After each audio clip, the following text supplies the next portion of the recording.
नमस्कार, Radhe Radhe. RS official academy YouTube channel पे आपका हार्दिक स्वागत है।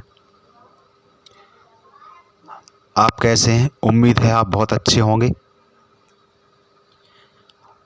आज फिर से हम SST के क्वेश्चन हल करेंगे।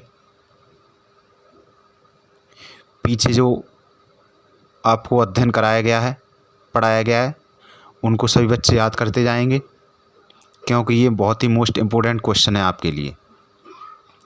किसी भी अगर कंपटीशन बैठते हैं तो आपको वहाँ से अंक दिला सकते हैं। आज का पहला प्रश्न है, तराइन का प्रथम युद्ध हुआ था। जो प्रश्न है, तराइन का प्रथम विश्व युद्ध कब हुआ था? ऑप्शन ए 1191 ईस्वी में, ऑप्शन बी 1197 ईस्वी में, ऑप्शन सी 1192 ईस्वी में, ऑप्शन डी 1994 ईस्वी में। तो तराइन के युद्ध की बात की जाए तो जो तराइन का प्रथम विश्व युद्ध था 1191 ईस्वी में पृथ्वीराज चौहान और मोहम्मद गौरी के बीच हुआ था। किसके बीच हुआ था? पृथ्वीराज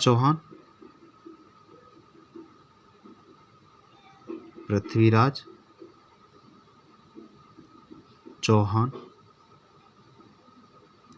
और मोहम्मद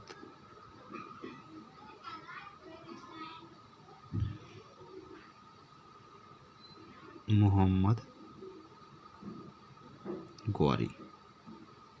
ठीक है, आप लोग ये नाम नोट कर लेना। तो इसमें जो ऑप्शन ए है हमारा 1191 करेक्ट हो जाएगा। अगला प्रश्न है हमारा, गुलाम वंश का प्रथम सुल्तान कौन था? जो गुलाम वंश था उसका प्रथम सुल्तान कौन था, प्रथम राजा कौन था? Option A Iltutmish, option B Balban, option C Qutubuddin Aibak, option D Razia Sultan. तो जो 1206 ईस्वी में, कितने?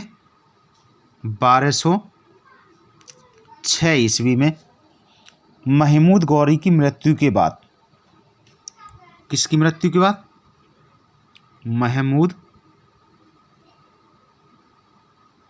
गौरी।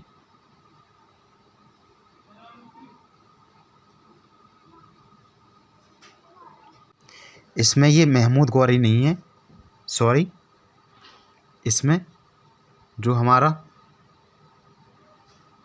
मोहम्मद गौरी है। कौन है? मोहम्मद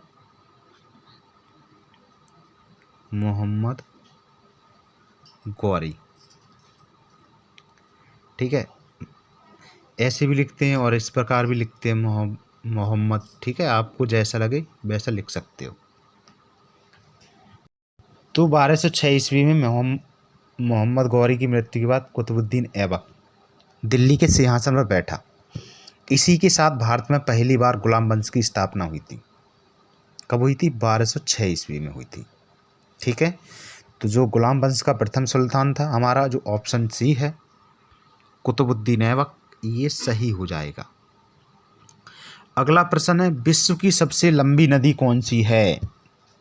जो हमारा संसार है, विश्व है, इसकी सबसे लंबी नदी कौन सी है? ऑप्शन ए राइन है, ऑप्शन बी मिसिसिपी है, ऑप्शन सी नील है, ऑप्शन डी हुआंग है। तो दुनिया की सबसे लंबी नदी की अगर बात की जाए, जो नॉर्थ ईस्ट अफ्रीका में है, किसमें है? नॉर्थ ईस्ट अफ्रीका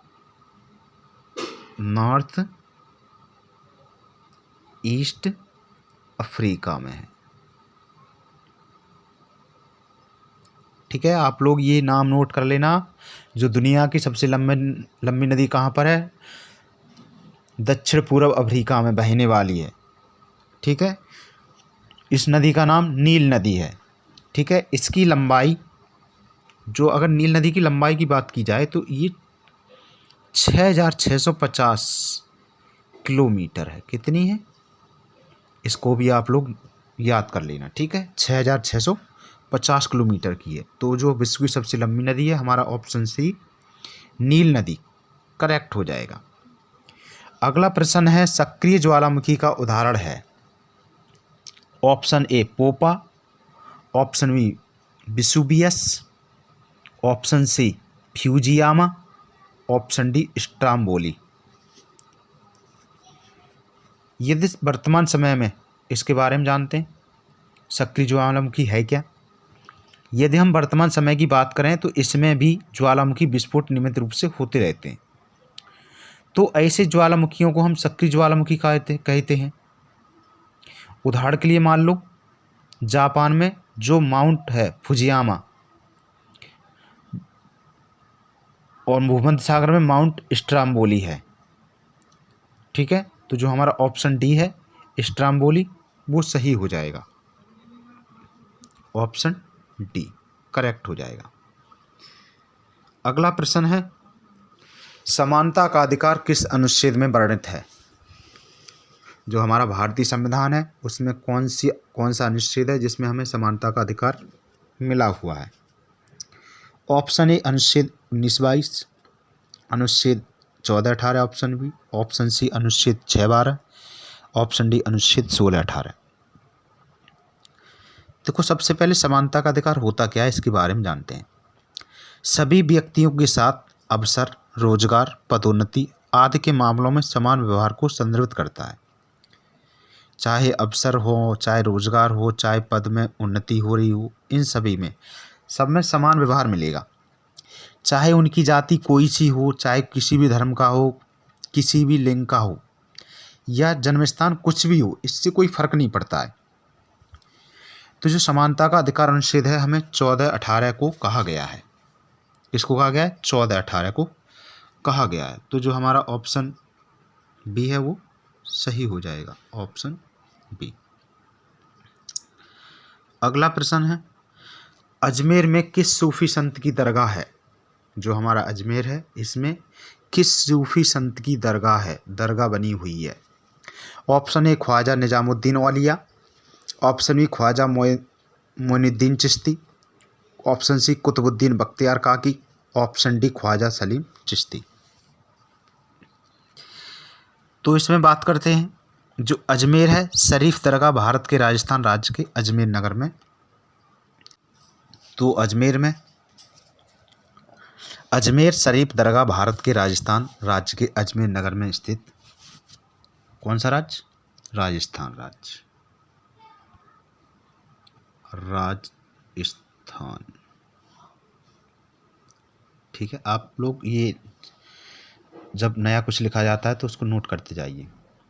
अजमेर नगर में स्थित प्रसिद्ध सूफी ख्वाजा मोइनुद्दीन चिश्ती की दरगाह है, जिसमें उनका मकबरा स्थित है। क्या स्थित है?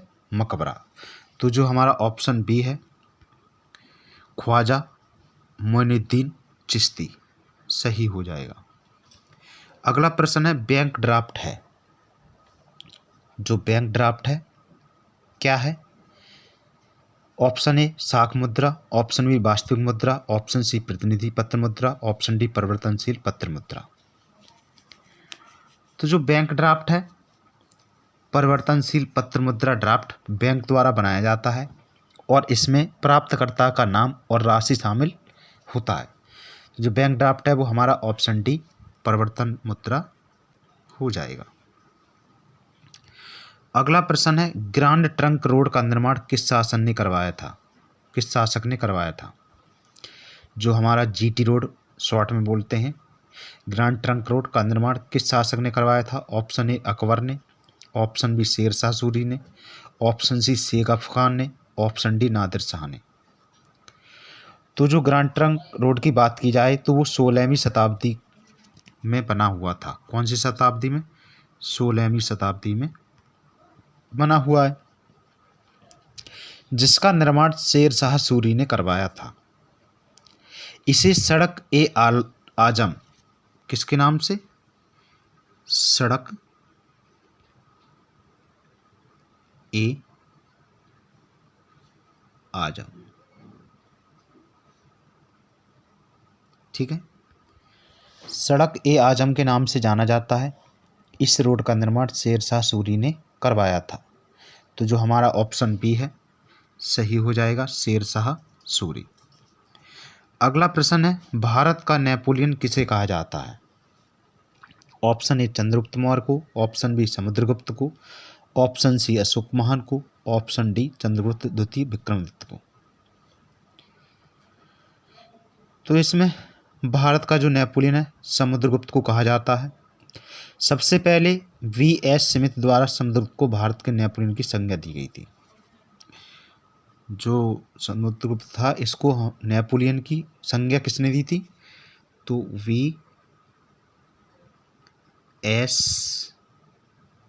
स्मिथ। ठीक है, ये आप नाम कर लेना कि समुद्रगुप्त को नेपोलियन की संज्ञा किसने दी थी? तो V.S. स्मिथ ने दी थी। तो जो हमारा ऑप्शन ए है समुद्रगुप्त हमारा सही हो जाएगा, समुद्रगुप्त। अगला है गल्फ स्ट्रीम है। गल्फ स्ट्रीम है ऑप्शन ए खाड़ी में एक नदी, ऑप्शन बी महासागरी, ऑप्शन सी जेट स्ट्रीम का दूसरा नाम, या ऑप्शन डी ध्रुवी धारा। जो गल्फ स्ट्रीम है इसकी बात करते हैं तो उत्तरी अटलांटिक महासागरी में, कहाँ पर? उत्तरी अटलांटिक महासागरी में एक प्रमुख गर्म पानी का महासागर है। क्या है? महासागर है। तो जो हमारा ऑप्शन बी है महासागरी करेक्ट हो जाएगा। अगला प्रश्न है निम्नलिखित में से कौन रूपांतरित चट्टान का उदाहरण नहीं है? मतलब रूपांतरित मतलब रूप दूसरे रूप में नहीं बदल सकते हैं। ऑप्शन ए संगमरमर, option B slate, option C quartzite, option D granite. तो जो हमारा ग्रेनाइट है, कौन सा? ग्रेनाइट रूपांतरित चट्टान का उदाहरण नहीं है। यह आग्नेय चट्टानों की श्रेणी में आता है। किस में आता है? आग्नेय चट्टानों की श्रेणी में आता है, क्योंकि हमारी जो चट्टानें होती हैं वो 3 प्रकार की होती हैं। कितने प्रकार की? 3 प्रकार की होती हैं। ठीक है, तो जो हमारा ऑप्शन डी है ग्रेनाइट सही हो जाएगा। अगला है अश्व अक्षांश से संबंधित है। 30 अंश, 60 अंश, 45 अंश, 90 अंश। तो जो अश्व अक्षांश है ये भूमध्य रेखा के लगभग 30 अंश उत्तर और दक्षिण में स्थित क्षेत्र है। कितने अंश पर? 30 अंश पर। और कहाँ पर है? भूमध्य रेखा के लगभग 30 अंश उत्तर और दक्षिण में। तो जो हमारा ऑप्शन ए है 30 अंश सही हो जाएगा। अगला है